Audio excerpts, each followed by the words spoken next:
दूसरों पर गुस्ताखी के फतवे लगाने वालों, सबसे पहले ये वीडियो देखो, फिर हम बात करते हैं। तो ये देखें। इस्लामी भाई अपने आप को दावत इस्लामी वाले कहते हैं, मगर मरकजी शुरा के ऊपर, अरकान शुरा के ऊपर तरह तरह की बातें कर रहे होते हैं कि पापा को उन्होंने कैद कर लिया है और तरह तरह की बातें कर रहे होते हैं। तो इनके बारे में आप क्या फरमाते हैं? इनकी इस्लाह कैसे की जाए और क्या आप मुरीदों ने पीर को कैद कर लिया, तो नहीं आई। हाँ, लेटेस्ट तो मेरी कैद में सर है, तो मेरी कैद में सर है, तो मेरी कैद में सर है। यार मुरीद जो तो पीर के कैद में होता है ना, मुरीद का माना कि बिक जाना। तो देखा मेरे प्यारे अजीज दोस्तों, बहनों और भाइयों, अस्सलाम वालेकुम वरहमतुल्लाहि वबरकातुहू। जैसा कि आप लोग बापा जानी उर्फ इलियास कादरी दावत इस्लामी वाले, इनको आप जानते हैं और ये बहुत मशहूर है। हम इनकी बहुत रिस्पेक्ट भी करते हैं और इल्मी इख्तलाफ भी रखते हैं। मेरे प्यारे अजीज दोस्तों, बहनों और भाइयों, सबसे पहले तो आप मुझे ये बताएं ना कि आज तक इससे पहले कभी आपने सुना है कि कोई पीर कह रहा हो कि मुरीद मेरे कैद में है? कभी आपने सुना हो कि किसी पीर ने ये क्लेम किया हो कि उसके सारे मुरीद उसकी कैद में हैं, उसने कैद किए हुए हैं मुरीद?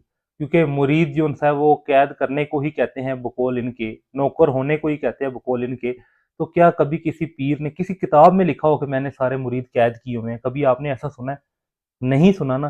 तो मेरे प्यारे अजीज दोस्तों, बहनों और भाइयों, लोगों के तो आउट ऑफ कॉन्टेक्स्ट क्लिप काट काट कर आप बड़े आराम से कह देते हैं ये भी गुस्ताख, वो भी गुस्ताख, वो भी गुस्ताख। तो अब मुझे बताएं, क्या ये चीज़ गुस्ताखी नहीं लगी आपको? क्या एक मोमिन को आप मुरीद बना के कैद कर सकते हैं?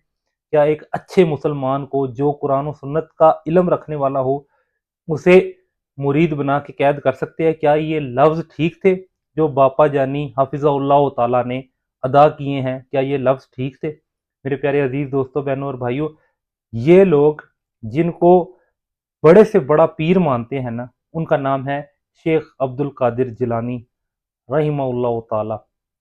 उनकी किताबों में, उनकी किसी भी किताब के अंदर ये नहीं लिखा हुआ कि उसमें वो कह रहे हों कि मैं पीर हूँ, बाकी सारे मेरे मुरीद हैं और सारे मुरीद मेरी कैद में हैं। उनकी किसी किताब में ये नहीं लिखा हुआ कि जब आपको मदद की ज़रूरत हो तो मुझसे मदद मांगना जब मैं इस दुनिया से चला जाऊं। किसी किताब में नहीं लिखा हुआ। ये चीज़ ये लोग डिस्कस नहीं करते। हाँ, ये ज़रूर मिलता है कि गुनियत तालिबीन शेख अब्दुल कादिर जिलानी की जो साबित शुदा किताब है, उसमें अलबत्ता नमाज का तरीका ज़रूर लिखा हुआ है। और आपको पता है वो नमाज का तरीका कौन सा है? वो नमाज का तरीका वही है जो हमारे प्यारे नबी सल्लल्लाहु अलैहि वसल्लम का तरीका था। यानी रुकू में जाने से पहले, रुकू से उठने के बाद दोनों हाथ कंधों तक या कानों तक उठाना, और हर ओड रकत में दोनों हाथ कंधों तक या कानों तक उठाना, और हर ओड रकत में बैठ के उठना, और तशहुद में उंगली का इशारा करना, और आखिरी तशहुद में सिरीन पर बैठना जिसे तवरुक कहते हैं, और सजदे में बेशुमार सुन्नत दुआएं, रुकू में बेशुमार सुन्नत दुआएं, हाथ बांधने का तरीका, ऊंची आमीन, ये सब शेख अब्दुल कादिर जिलानी ने तरीके अपनाए हुए थे। जब हम उन्हें ये कहते हैं कि आपके पीर तो ऊंची आमीन भी कहते थे, रफुल जदैन भी करते थे, तवरुक भी करते थे, जैसा इस्तराहत भी करते थे, बिल्कुल वैसे ही नमाज पढ़ते थे जैसे बुखारी मुस्लिम में मौजूद है, वही नमाज पढ़ते थे जो हमारे प्यारे नबी सल्लल्लाहु अलैहि वसल्लम की नमाज का तरीका है, तब तो ये नहीं मानते, तब कहते हैं कि वो हम्बली थे। अच्छा, तुम्हारा पीरों का पीर हम्बली, तो तुम हनफी क्यों हो? और जैसे बुखारी है, मुस्लिम है, मुस्नद अहमद है, सुनन अबू दाऊद है, इस तरह से कोई किताब है इमाम अबू हनीफा से रेलिवेंट किताब जो इस्लाम 360 में मौजूद हो और हम उसे सर्च करें तो हमें हदीस मिल जाए जिसकी नंबरिंग मौजूद हो? हम इमाम अबू हनीफा रहिमहुल्लाह ताला की बहुत रिस्पेक्ट करते हैं, बहुत रिस्पेक्ट करते हैं। लेकिन इन लोगों ने जो इमाम अबू हनीफा से मनसूब बातें की हुई हैं, पता नहीं वो सच भी हैं या नहीं है। मेरे प्यारे अजीज दोस्तों, बहनों और भाइयों, ये जो मैंने अभी आपको एक छोटा सा पापा जानी उर्फ इलियास कादरी का क्लिप दिखाया है, इसको एक दफा देख के सोचिएगा जरूर, क्या हमें हमारे प्यारे अल्लाह सुब्हाना व तआला के अलावा कोई कैद कर सकता है? क्या हम किसी के नौकर हैं?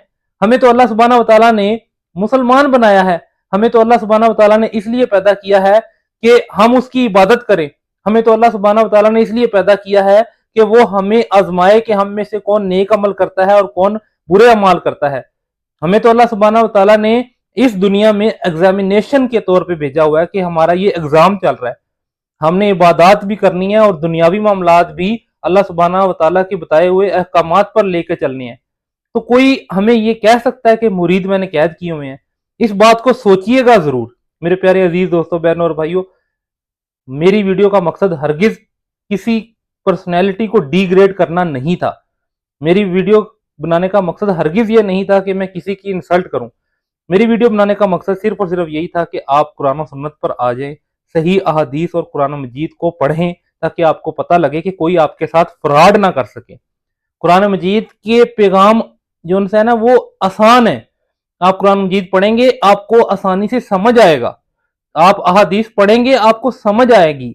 आप पढ़ने की कोशिश तो करें मेरे प्यारे अजीज दोस्तों, बहनों और भाइयों। मेरा ये वीडियो बनाने का मकसद आप लोगों को पता लग गया होगा। उम्मीद करता हूं कि मेरी ये वीडियो आपको पसंद आई होगी।